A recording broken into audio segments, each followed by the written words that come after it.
Bonsoir chers téléspectateurs, nous sommes le vendredi 5 février, bienvenue dans le journal de la rédaction de Zouk Télévision. Commençons sans plus tarder par découvrir quelques-uns des titres que nous allons vous proposer ce soir. À la une de cette édition, nous nous intéresserons au malaise des pompiers. En effet, ces derniers ont déposé un préavis de grève pour dénoncer leur manque de moyens pour accomplir leur mission. La mairie du Marigot dispose de matériel pour la collecte et l'acheminement des déchets sargasses. Le dispositif a été présenté hier à Fond-d'Or au Marigot. À quelques jours des parades carnavalesques, le grand marché de Fort-de-France est déjà en fête. De nombreuses manifestations mises en place en partenariat avec la municipalité foyalaise et les marchandes ont donné lieu à de précieux moments de joie et de partage autour de la tradition. Côté sport, hier soir se tenait un match en retard du championnat masculin de volleyball. Le Good Luck l'a remporté face à l'Espoir 3-7 à 1. Nous terminons cette page d'information par un focus sur le prochain concert spirituel de Betty Marolani. Le 20 février, sur la scène du Grand Carbet, elle proposera un spectacle de louanges. Le syndicat CGTM des sapeurs-pompiers a déposé un préavis de grève. Leur salaire du mois de janvier n'a pas été versé et les moyens humains et techniques mis à leur disposition par le SDIS sont nettement insuffisants. Une situation que les pompiers ne peuvent plus tolérer pour eux, mais aussi pour la population qu'ils entendent servir au mieux. Un reportage de Manuela Montlouis. À quelques jours du carnaval, le syndicat CGTM des sapeurs-pompiers a déposé un préavis de grève. En cause, les salaires impayés du mois de janvier et des moyens insuffisants pour venir au secours de la population. Le personnel du service départemental d'incendie et de secours attend des réponses concrètes face à ce qui s'apparente à un cri d'alarme. Depuis de nombreuses années, la CGTM a toujours dénoncé les conditions critiques des finances du SDIS et surtout les conditions de travail que nous exerçons. Par contre, là où ça devient de plus en plus difficile, c'est que nous ne pouvons plus assurer l'opérationnel. Nous avons énormément d'ambulances en panne. Il y a plus d'ambulances en panne que d'ambulances en service. Donc ça devient critique pour nous et le manque crucial de personnel également. Donc ce mois-ci aussi, on n'a pas eu de salaire le mois de janvier. Ça devient de plus en plus critique et nous sommes en faillite. Le SDIS, la collectivité du SDIS est en faillite. Nous réagissons parce que le secours est en danger pour une Martinique qui a plein de risques d'accidents. Et de catastrophes et nous ne sommes pas au niveau moyen national. Nous n'avons jamais rompu le dialogue social. Le SDIS nous dit que le SDIS a 0 de finances. Donc ils ont des restes à pourvoir d'à peu près 8 millions des contributions obligatoires des mairies. Mais jusqu'à présent, on n'a pas le moyen d'investir au SDIS. Voilà, investir ni de recruter. Il faut savoir qu'il nous manque à peu près une centaine de sapeurs-pompiers en ce moment pour atteindre le POJ minimal, c'est-à-dire assurer les interventions que le schéma départemental qui a été voté par l'Assemblée du Conseil général. On n'a pas les moyens d'atteindre ce niveau minimal. Une rencontre entre les pompiers et la direction du SDIS est prévue le lundi 8 février. Si aucune réponse n'est apportée, la grève des pompiers prendra effet le jeudi 11 février. Espérons qu'une solution va être trouvée rapidement pour permettre à ces hommes à notre disposition de continuer à faire leur travail dans de bonnes conditions. La ville du Marigot a acheté du nouveau matériel afin de continuer sa lutte contre l'invasion des sargasses. Ramassage, acheminement, etc. Le matériel destiné à l'acheminement des sargasses a été inauguré hier, jeudi. Il devrait permettre à la commune du Marigot d'être plus réactive face à l'invasion des petites algues brunes. C'est un reportage de nos confrères de la Télé du Nord. Des engins flambant neufs pour venir à bout des sargasses, acquisition possible grâce à un financement inédit en Martinique pour la collecte de ces algues. La commune du Marigot est en effet la seule à avoir obtenu ces fonds FEDER d'un montant de 308 000 €. Nous pouvons sortir la population de certaines difficultés. Car autant que j'ai eu souvent à remercier cette population, pourquoi? Parce qu'elle a tenu.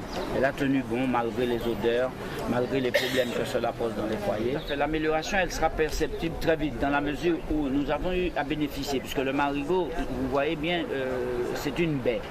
et on a eu à procéder à des enrochements parce qu'il fallait faire un plan d'eau.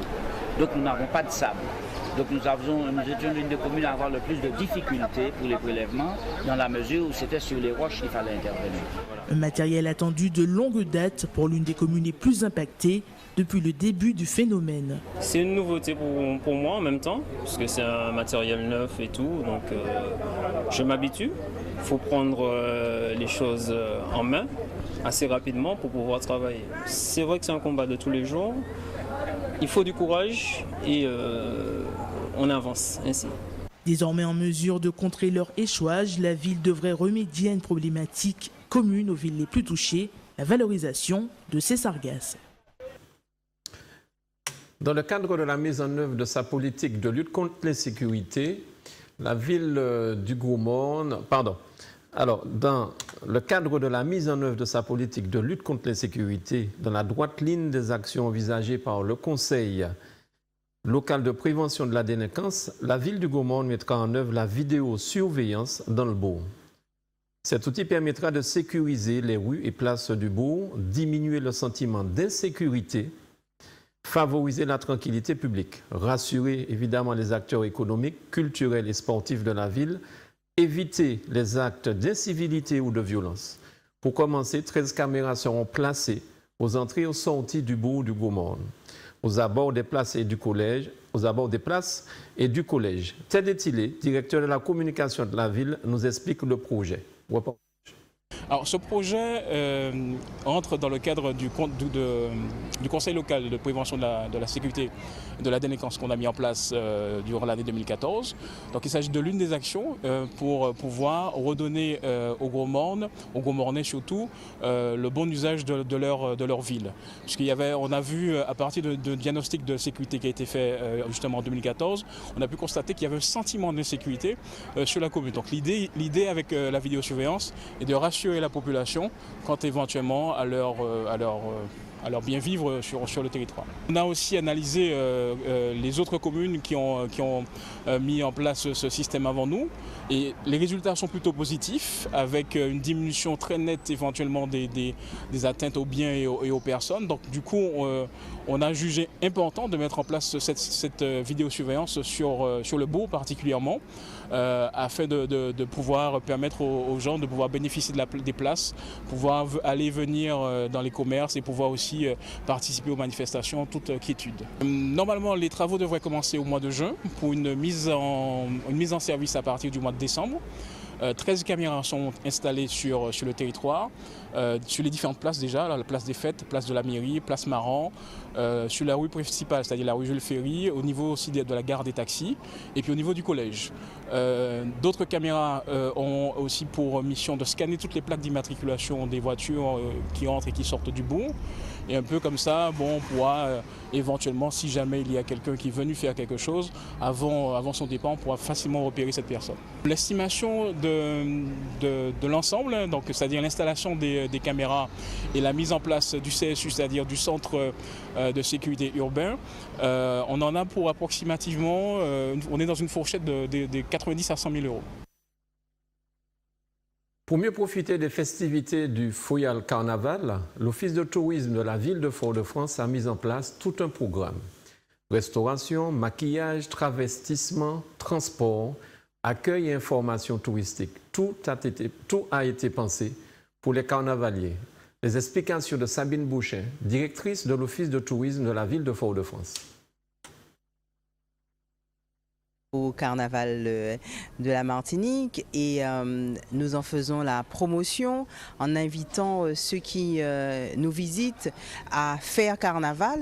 On essaye de leur faire comprendre que le carnaval de Fort-de-France et le carnaval de la Martinique plus généralement se regardent mais surtout se vit. Alors pour l'occasion nous avons édité le journal du carnaval qui présente la thématique de chaque jour gras et qui invite les uns et les autres à faire carnaval et à s'approvisionner là où il faut, trouver les bonnes adresses à Fort-de-France pour participer aux festivités carnavalesques. Et pour les faire patienter nouveauté pour, on va dire, l'avant-jour gras.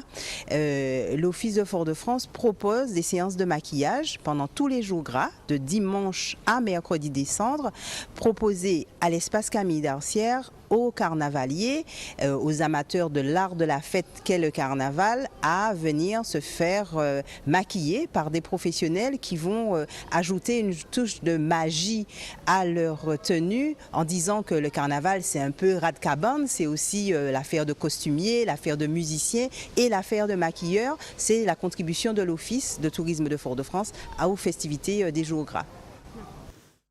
Le grand marché était particulièrement animé aujourd'hui. Les marchands ont joué le jeu et ont organisé des manifestations festives à quelques jours des parades carnavalesques pour le plus grand plaisir des Martiniquais et des touristes. Reportage. Sous le grand marché couvert de Fort-de-France ce matin, avec une ambiance bien particulière. Entre fruits et légumes, fleurs, liqueurs et épices, la musique a transporté plus d'un. C'est le carnaval, on fait le carnaval avec nos clients. On fait le show et c'est toutes les années à la même heure. Chaque année, on débute le carnaval comme ça. L'après-midi, quand on a fini de travailler, on invite tout le monde à danser l'après-midi pour le carnaval. On n'a rien, hein, c'est le carnaval. Hein. Il faut retirer le Zika. Hein. Il ne faut pas laisser le Zika, hein. Il faut retirer le Zika. Nous, on n'a pas le Zika, mais il faut bouger pour le Zika. Ne rentre pas, le sang est chaud. Rassurez-vous, ces charmantes vendeuses n'ont pas le Zika, mais nous avons voulu savoir un peu plus. C'est une animation effectivement spontanée. Donc bon, on met de l'ambiance musicale. Donc c'est le carnaval. Donc on en profite pour mettre un faux musical au niveau du marché. Les clients aiment ça, les touristes aiment ça. Les marchands ont apprécié l'animation et la musique. Elles se sont mises à s'amuser puis à danser. Tourne, voilà, il ne faut pas demander, voilà. C'est là, ouais, c'est, vas-y. Ouais, bravo. C'est bon. L'amour de la danse, ils ont ça dans la peau, ils sont heureux, il fait chaud. Et c'est un pays qui est magnifique, c'est l'ambiance, c'est un tout ici, venir à la Martinique. C'est les couleurs, c'est les parfums, c'est tous les produits créoles et la bonne nourriture épicée. C'est le paradis. Le paradis. Le carnaval, c'est une belle période et avec des gens qui sont gais, qui aiment s'amuser, qui sont conviviaux, ils savent nous accueillir. Donc la Martinique, c'est vraiment magnifique pour nous. Non, le Zika ne nous a pas fait une barrière. Non. On a acheté tout ce qu'il fallait avant, mais bon, il n'y a pas les moustiques. Voilà, on se protège et on n'est pas piqué. Non, ça va. Après une petite accalmie, nous sommes allés voir Flora, ou encore Catiopine. La vie du marché, en fait, c'est une vie de famille, on va dire. Donc, on ne se prend pas au sérieux, même si on est tous des vendeurs, on est là pour gagner notre pain. Mais on va dire que c'est la famille. Donc, on s'amuse, on travaille et c'est tout ça dans la bonne humeur. Et à l'étage du grand marché, nous avons rencontré Geneviève. Une bonne cuisine créole et mes clients sont très satisfaits. Un plat qui prend plus que de truie, la fricassée de chatouille. Alors ça, oui. Ensuite, le touffé de requin. Et puis le poisson grillé. Et puis la formule que je propose, qui trouve très intéressant avec l'apéritif qui est offert, petit punch, les acras et le plat. Super, on reviendra demain. Rien que pour Geneviève et la bouteille.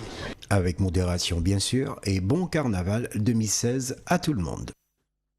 C'est un reportage de William Zali qui a su rester stoïque, ne pas déposer sa caméra pour aller danser avec ses sympathiques touristes. Voilà, hier soir, les équipes masculines du Good Luck et de l'Espoir se sont affrontées dans le cadre du championnat de Martinique de volleyball.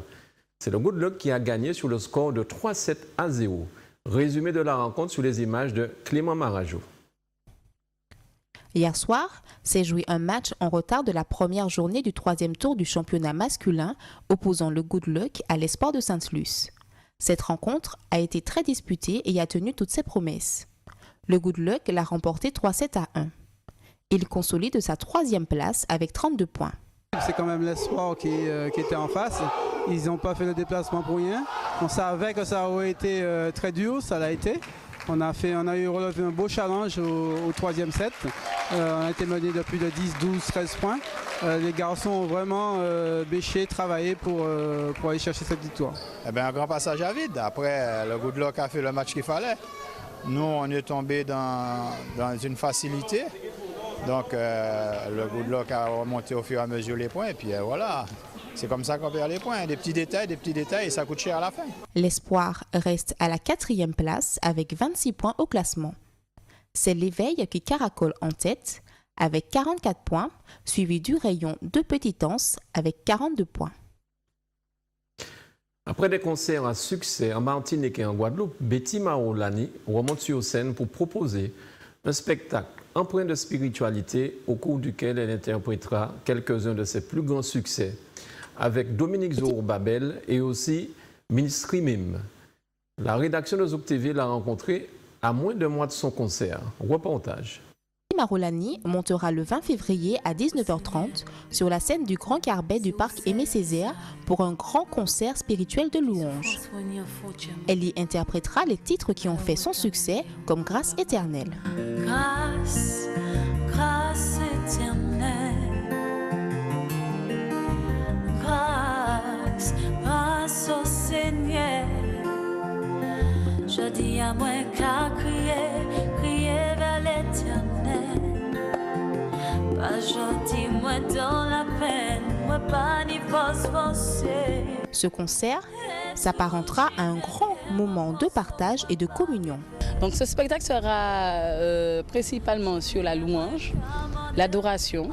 Donc vous aurez des morceaux qu'on a entendus l'année dernière, donc le morceau phare qui est Grâce éternelle, mais aussi des inédits et d'autres morceaux que certaines personnes connaissent. Et donc ça sera réellement basé sur aussi la repentance, parce que bon, nous sommes aussi dans un temps où les gens cherchent énormément la spiritualité, donc Dieu. Donc on sera surtout basé sur l'adoration et la louange. Ça sera un moment de partage, de communion. Là, on ne va pas regarder si celui-là il est blanc, si celui-là il est noir. Là, on va vraiment partager un moment d'amour avec l'Éternel. Vraiment, ça sera quelque chose de fort. J'espère que vous serez là à nous donner aussi, nous qui serons sur la scène, cet amour. Parce que nous aussi, nous avons besoin de l'amour que vous nous donnerez pour nous donner cette force de vous donner le meilleur de nous-mêmes. L'Éternel bon reculé devant l'œuvre de la foi, devant l'agneau immolé et son sang versé pour moi. L'Éternel bon reculé devant l'œuvre de la croix, devant l'agneau immolé et son sang versé pour moi. Et avant de terminer ce journal, nous avons une invitée sur le plateau, c'est Mme Audebourg, qui nous parlera d'une manifestation à Sainte-Anne. Mais avant tout, madame, puisque je vous entendais fredonner la chanson de Betty Marolani, est-ce que vous serez au concert le 20 février au Grand Cambé? Non. Donc il faut que Betty vienne à vous à Sainte-Anne. Exactement. D'accord, très bien. D'accord, très bien. Alors, vous êtes là pour nous parler d'une manifestation. Alors voilà, nous avions reçu nos feuilles d'impôts les impôts ont vraiment doublé à Sainte-Anne. De 12,8%, nous sommes passés à 23,90%. Donc, chose anormale, et nous sommes montés au créneau et nous nous sommes dit, pourquoi ne pas créer un comité pour défendre les Sainte-Annais qui n'osent pas descendre dans la rue. Alors, à ce jour, nous avons 421 signataires et il y avait d'autres moyens que monsieur le maire pouvait faire entrer des recettes, telles que le péage, le camping. Quand vous dites le péage, il faut payer pour entrer en Sainte-Anne maintenant, c'est ça? On installe des barrières pour entrer en Sainte-Anne? Il y en avait déjà. Ça existait déjà. Pour entrer sur la plage de la Pointe-Marie, ça faisait entrer 85 000 € d'impôts et d'argent, pardon. D'accord. Par an. D'accord. Et c'est sur le dos des contribuables. Vous nous parlez aussi, je crois, des voiliers qui viennent là 6 mois dans l'année. Oui. Et alors vous avez une forte consommation d'eau, semble-t-il. Voilà, exactement. Imaginez-vous 200 bateaux fois 100 litres d'eau par jour et par bateau. Bien. Faites le calcul entre 3 mois et 6 mois. Très bien. C'est nous qui payons. Merci beaucoup, Madame Ondebout. Donc, la manifestation se tient où exactement? La manifestation commence demain à 8h30 à l'entrée de la Pointe-Marin, près du stade municipal. Bien. Et nous attendons beaucoup de Saint-Anais pour cette manif. Très bien. C'est ainsi que s'achève cette édition que j'ai eu le privilège de vous présenter. Juste après notre journal, retrouvez celui de News, suivi de Poupounette et Au cœur du péché. À 20h30, ne ratez surtout pas un nouveau numéro de votre émission de décryptage d'actualité, Le Kiosque. Bonne soirée en compagnie des programmes de Zouk Télévision. Merci.